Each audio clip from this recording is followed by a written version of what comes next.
On Mondays and Thursdays, I learn how to die. I call them my terminal days. My wife, Fernanda, doesn't like the term, but a lot of people in my family died of melanoma cancer, and my parents and grandparents had it. And I kept thinking one day I could be sitting in front of a doctor who looks at my exams and says, "Ricardo, things don't look very good. You have 6 months or a year to live." And you start thinking about what would you do with this time. And so you say, "Oh, I'm going to spend more time with the kids. I'm going to go visit these places. I'm going to go up and down mountains and places, and I'm going to do all the things I didn't do when I had the time." But of course, we all know these are very bittersweet memories we're going to have. It's very difficult to do. You spend a good part of the time crying, probably. So I said, I'm going to do something else.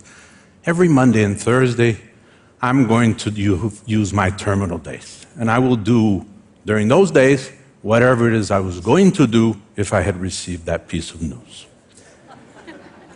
When you think about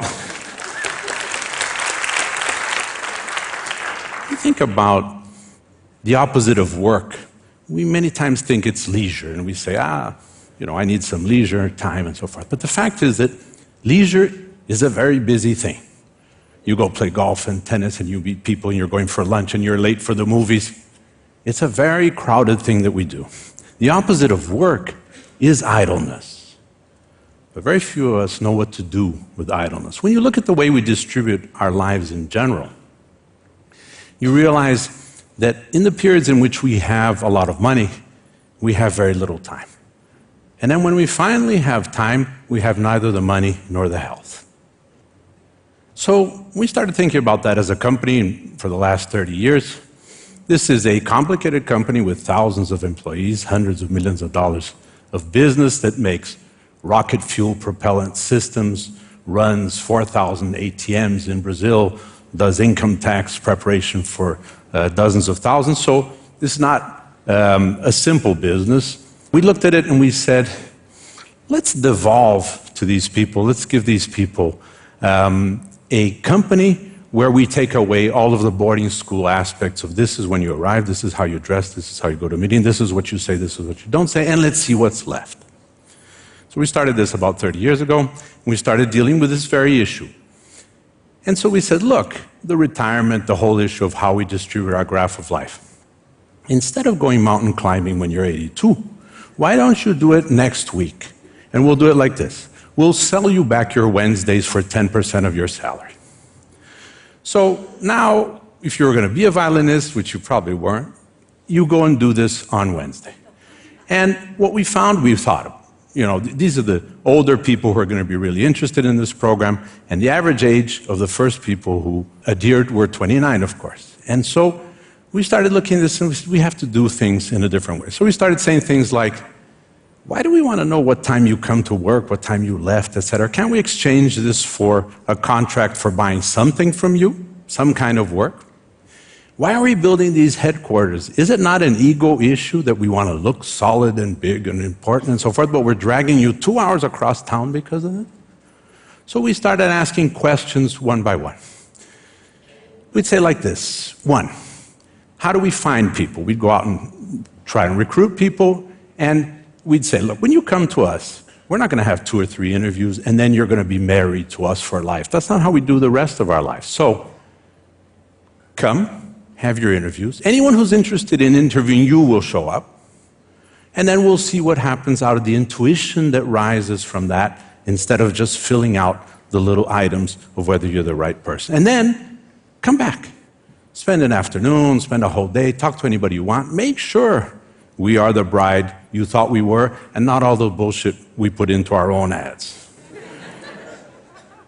Slowly, we went to a process where we'd say things like, we don't want anyone to be a leader in the company if they haven't been interviewed and approved by their future subordinates. Every 6 months, everyone gets evaluated anonymously as a leader, and this determines whether they should continue in that leadership position, which is many times situational, as you know. And so if they don't have 70, 80% of a grade, they don't stay, which is probably the reason why I haven't been CEO for more than 10 years. And over time, we started asking other questions. We'd say things like, why can't people set their own salaries? What do they need to know? There's only 3 things you need to know. How much people make inside the company, how much people make in somewhere else in a similar business, and how much we make in general to see whether we can afford it. So let's give people these 3 pieces of information. So we started having in the cafeteria a computer where you could go in and you could ask what someone spent, how much someone makes, what they make in benefits, what the company makes, what the margins are, and so forth. And this is 25 years ago. As this information started coming to people, we said things like, we don't want to see your expense report. We don't want to know how much holidays you're taking. We don't want to know where you work. We had, at one point, 14 different offices around town, and we'd say, go to the one that's closest to your house, to the customer you're going to visit today. Don't tell us where you are. And more. Even when we had thousands of people, 5,000 people, we had 2 people in the HR department, and thankfully one of them has retired. And so the question we were asking is, how can we be taking care of people? People is the only thing we have. We can't have a department that runs after people and looks after people. So as we started finding that this worked, and we'd say we're looking for, and this is, I think, the main thing I was looking for in the terminal days and in the companies, which is, how do you set up for wisdom? We've come from an age of revolution, industrial revolution, an age of information, an age of knowledge, but we're not any closer to the age of wisdom. How do we design, how do we organize for more wisdom? So, for example, and many times what's the smartest or the intelligent decision doesn't jibe. So we'd say things like, let's agree that you're going to sell 57 widgets per week. If you sell them by Wednesday, please go to the beach. Don't create a problem for us, for manufacturing, for application. Then we have to buy new companies, we have to buy our competitors, we have to do all kinds of things because you sold too many widgets. So go to the beach and start again on Monday. And so the process is looking for wisdom. And in the process, of course, we wanted people to know everything, and we wanted to be truly democratic about the way we ran things. So our board had 2 seats open with the same voting rights for the first 2 people who showed up. And so we had cleaning ladies voting on a board meeting, which had a lot of other very important people in suits and ties. And the fact is that they kept us honest. This process, as we started looking at the people who came to us, we'd say, now wait a second, people come to us and they say, where am I supposed to sit? How am I supposed to work? Where am I going to be in 5 years' time? And we looked at that and said, we have to start much earlier. Where do we start? We said, oh, kindergarten seems like a good place. So we set up a foundation, which now has, for 11 years, has 3 schools, where we started asking the same questions. How do you redesign school for wisdom? It's one thing to say, we need to recycle the teachers, we need the directors to do more, but the fact is that what we do with education is entirely obsolete. The teacher's role is entirely obsolete. Going from a math class to biology to 14th century France is very silly. And so we started thinking, what could it look like? And we put together people, including people who like education, people like Paulo Freire and 2 ministers of education in Brazil, and we said, if we were to design a school from scratch, what would it look like? And so we created this school, which is called Lumiar. And Lumiar, one of them is a public school. And Lumiar says the following: let's divide this role of the teacher into 2. One guy we'll call a tutor. A tutor, in the old sense of the Greek paideia sense, is look after the kid. What's happening at home, what's their moment in life, etc. But please don't teach, because the little you know compared to Google, we don't want to know. Keep that to yourself. Now, we'll bring in people who have 2 things: passion and expertise, and it could be their profession or not. And we use the senior citizens, which are 25% of the population, with wisdom that nobody wants anymore. So we bring them to school, and we say, teach these kids whatever you really believe in. So we have violinists teaching math. We have all kinds of things where we say, don't worry about the course material anymore. We have approximately 10 great threads that go from 2 to 17. Things like, how do we measure ourselves as humans? So there's place for math and physics and all that there. How do we express ourselves? So there's place for music and literature, but also for grammar. And then we have things that everyone has forgotten, which are probably the most important things in life. The very important things in life, we know nothing about. We know nothing about love. We know nothing about death. We know nothing about why we're here. So we need a thread in school that talks about everything we don't know. So that's a big part of what we do. Yeah. So over the years, we've started going to other things. We'd say, like, why do we have to scold the kids and say, sit down and come here and do that and so forth? We said, let's get the kids to do something we call a circle, which meets once a week. And we say, you put the rules together, and then you decide what you want to do with it. So, can you all hit yourself on the head? Sure, for a week, try. They come up with the very same rules that we had, except they're theirs. And then they have the power, which means they can and do suspend and expel kids. So that you don't, this is not just, we're not playing school, they really decide. And then in the same vein, we keep a digital mosaic, because this is not constructivist or Montessori or something. It's something where we keep the Brazilian curriculum with 600 tiles of a mosaic, which we want to expose these kids to by the time they're 17. And we follow this all the time, and we know how they're doing, and we say, no, you're not interested in this now, let's wait a year. And the kids are in groups that don't have an age category, so that a 6-year-old kid who's ready for that with an 11-year-old, that eliminates all of the gangs and the groups and all this stuff that we have in the schools in general. And they have a 0 to 100% grading, which they do themselves with an app every couple of hours, until we know they're 37% of the way we'd like them to be on this issue, so that we can send them out in the world with them knowing enough about it. And so the courses are World Cup soccer or building a bicycle, and people will sign up for a 45-day course of building a bicycle. Now, try to build a bicycle without knowing that pi is 3.1416. You can't. And try any one of you using 3.1416 for something. You don't know anymore. So this is lost, and that's what we try to do there, which is looking for wisdom in that school. And that brings us back to this graph and this distribution of our life. I accumulated a lot of money. When I think about it, when you think and you say, now is the time to give back. Well, if you're giving back, you took too much.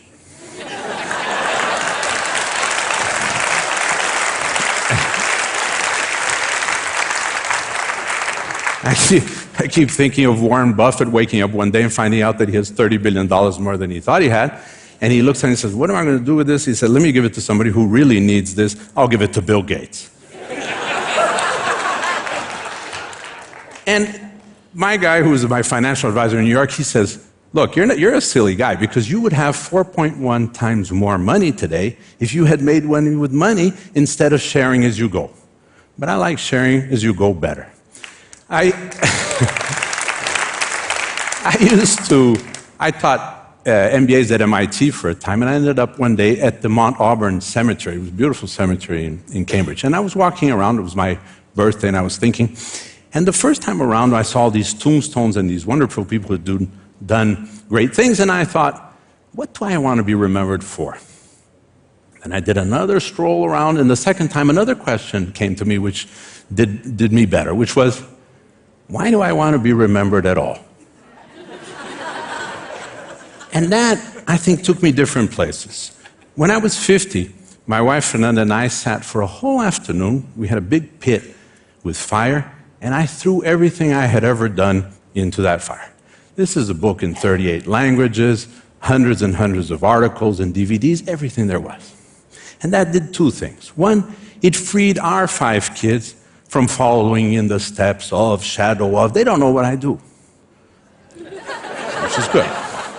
And I'm not going to take them somewhere and say, one day all of this will be yours. So the 5 kids know nothing, which is good. And the second thing is, I freed myself from this anchor of past achievement or whatever it is, and I'm free to start something new every time and to decide things from scratch in part of those terminal days. And some people would say, oh, so now you have this time, these terminal days, and so you go out and do everything. No, we've been to the beaches. So we've been to Samoa and Maldives and Mozambique, so that's done. I've climbed mountains in the Himalayas. I've gone down 60 meters to see hammerhead sharks. I've spent 59 days on the back of a camel from Chad to Timbuktu. I've gone to the magnetic North Pole on a dog sled. So we've been busy. And that's not, so it's what I would call today, what I like to call my empty bucket list. And with this rationale, I look at these days and I think, I'm not retired. I don't feel retired at all. And so I'm writing a new book. We started 3 new companies in the last 2 years. I'm now working on getting this school system for free out into the world. And I've found, very interestingly enough, that nobody wants it for free. And so I've been trying for 10 years to get the public system to take over this school rationale, much as the public school we have, which has, instead of 43 out of 100 as their rating, as their grades, has 91 out of 100. But for free you can't, nobody wants it. So maybe we'll start charging for it and then it'll go somewhere. But getting this out is one of the things we want to do. And I think what this leaves us as a message for all of you, I think, is a little bit like this. We've all learned how to go on Sunday night to go to the email and work from home. But very few of us have learned how to go to the movies on Monday afternoon. And if we're looking for wisdom, we need to learn to do that as well.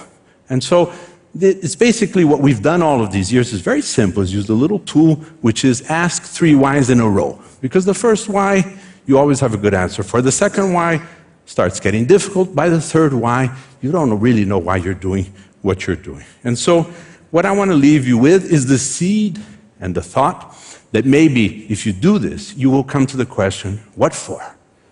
What am I doing this for? And hopefully, as a result of that, and over time, I hope that with this, and that's what I'm wishing you, you'll have a much wiser future. Thank you very much.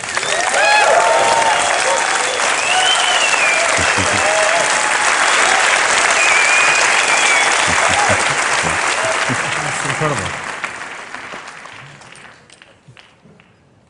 So Rikardo, I mean, you're kind of crazy. I mean, to many people, this seems crazy, and yet so, deeply wise also. The pieces I'm trying to put together is this: your ideas are so radical.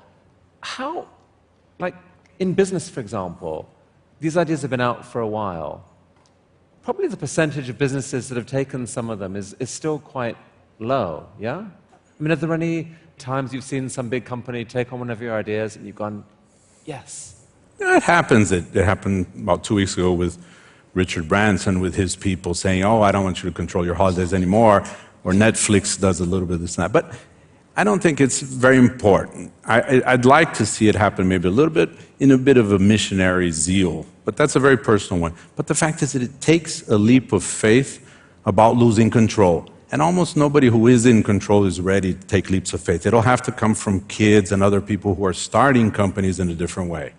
So that's the key thing, that like from your point of view, the evidence is that this, like in the business point of view, this works, but people just don't have the courage to They don't even have the incentive. You're running a company with a 90-day mandate. It's a quarterly report. If you're not good in 90 days, you're out. So you say, here's a great program that in less than 1 generation, and the guy says, get out of here. Right? So this is the problem. In what you're trying to do in education seems to me incredibly profound. I mean, everyone is bothered about their country's education system. No one thinks that we've caught up yet to a world where there's Google and all these technological options. So you've got actual evidence now that the kids so far going through your system, there's a dramatic increase in performance. How do we help you move these ideas forward? I think it's that problem of ideas whose time has come, And I've never been very evangelical about these things. We put it out there. Suddenly you find people, there's a group in Japan, which scares me very much, which is called the Semlerists, and they have 120 companies. And they've invited me. I've always been scared to go. And there's a group in Holland that has 600 small Dutch companies that do this. It's something that will flourish on its own. Part of it will be wrong, and it doesn't matter. This will find its own place, you know. And I'm afraid of the other one, which says, this is so good, you've got to do this. Okay, let's set up a system and put lots of money into it, and then people will do it no matter what, you know. So you have asked extraordinary questions your whole life. It seems to me that's the fuel that's driven a lot of this. Do you have any other questions for us, for TED, for this group here? I always come back to variations of the question that my son asked me when he was 3. We were sitting in a jacuzzi, and he said, Dad, why do we exist? There is no other question. Nobody has any other question. You have variations of this one question from 3 onwards. And so when you spend time in a company, in a bureaucracy, in an organization, and you're saying, boy, how many people do you know that in their deathbed said, boy, I wish I had spent more time at the office? So there's a whole thing of having the courage now, not in a week, not in 2 months, not when you find out you have something, to say, no, what am I doing this for? Stop everything, let me do something else, and it'll be okay. It'll be much better than what you're doing if you're stuck in a process. So that strikes me as a profound and quite beautiful way to end this penultimate day of TED. Rikardo Semler, thank you so much. Thank you. Thank you, guys.